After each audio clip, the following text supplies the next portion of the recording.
10 দিনেই উঠে যাচ্ছে নতুন রাস্তার পিচ। ফকিরহাটে নির্মাণ কাজ নিয়ে প্রশ্ন, ধসে পড়েছে অংশ বিশেষ। ক্ষুব্ধ এলাকাবাসী। বিস্তারিত থাকছে বাগেরহাট থেকে আজিজুল রহমানের রিপোর্টে। বাগেরহাটের ফকিরহাট উপজেলার ব্রাহ্মণরাগদিয়া গ্রামে সরকারি অর্থায়নে নির্মিত একটি নতুন পাকা সড়ক উদ্বোধনের অল্প সময়ের মধ্যেই ক্ষতিগ্রস্ত হওয়ার অভিযোগ উঠেছে। স্থানীয়দের দাবি, নির্মাণ শেষ হওয়ার মাত্র 10 দিনের মধ্যেই রাস্তার বিভিন্ন স্থানে পিচ উঠে যেতে শুরু করেছে। একই সঙ্গে সড়কের একটি অংশ ধসে পড়ার ঘটনাও এলাকা জুড়ে উদ্বেগ ও ক্ষোভের সৃষ্টি করেছে। স্থানীয় সূত্রে জানা যায়, সিঙ্গাতি মোড় থেকে খানজাহানপুর মোহাম্মদিয়া সিনিয়র আলিম মাদ্রাসার সামনে হয়ে ব্রাহ্মণরাগদিয়া সরকারি প্রাথমিক বিদ্যালয়ের কিছুটা সামনে পর্যন্ত সড়কটির নির্মাণ কাজ সম্পন্ন করা হয়েছে। দীর্ঘদিনের ভোগান্তির পর এলাকাবাসী একটি টেকসই রাস্তা পাওয়ার আশা করেছিল। তবে নির্মাণ শেষ হওয়ার অল্প সময়েই দৃশ্যমান ত্রুটি দেখা দেওয়ায় প্রশ্ন উঠেছে কাজের মান নিয়ে। এলাকাবাসীর অভিযোগ, রাস্তার উপরিভাগে দেওয়া কার্পেটিং অত্যন্ত দুর্বল হয়, বিভিন্ন স্থানে সহজেই পিচ উঠে যাচ্ছে।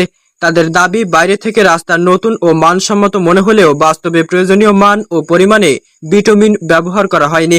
নিম্নমানের মান সামগ্রী ব্যবহার করার কারণে অল্প সময়ের মধ্যে এমন পরিস্থিতি তৈরি হয়েছে বলে অভিযোগ তাদের।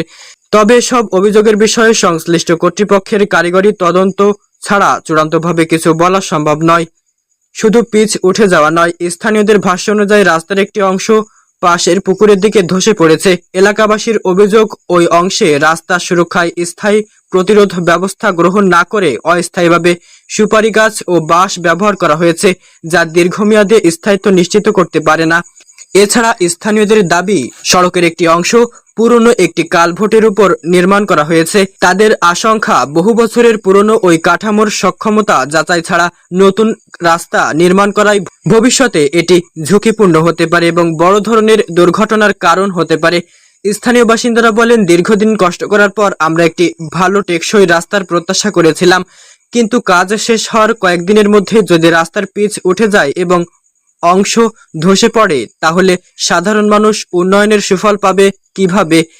এলাকাবাসী দ্রুত তদন্ত করে ক্ষতিগ্রস্ত অংশ পুনর্নির্মাণের দাবি জানিয়েছেন। পাশাপাশি নির্মাণ কাজে কোনো অনিয়ম, অবহেলা বা দুর্নীতির প্রমাণ পাওয়া গেলে সংশ্লিষ্ট ঠিকাদার ও দায়ী ব্যক্তিদের বিরুদ্ধে আইনগত ব্যবস্থা নেওয়ার আহ্বান জানিয়েছেন তারা। এ বিষয়ে স্থানীয় প্রশাসন ও সংশ্লিষ্ট দপ্তরের দ্রুত হস্তক্ষেপ কামনা করছেন এলাকাবাসী। তাদের প্রত্যাশা, সরকারি অর্থে বাস্তবায়িত উন্নয়ন প্রকল্পে গুণগত মান, স্বচ্ছতা ও জবাবদিহিতা নিশ্চিত করা হোক, যাতে জনগণ প্রকৃত উন্নয়নের সুফল পায়। দর্শক, আপনার কি মনে হয়? এই রাস্তাটি সম্পর্কে আপনার মতামত আমাদেরকে অবশ্যই জানিয়ে যাবেন। পরবর্তী সংবাদের আমন্ত্রণ জানিয়ে এবং সকলের সুস্থতা কামনায় আমি মোহাম্মদ মফিদুল ইসলাম এখানেই বিদায় নিচ্ছি। আল্লাহ হাফেজ।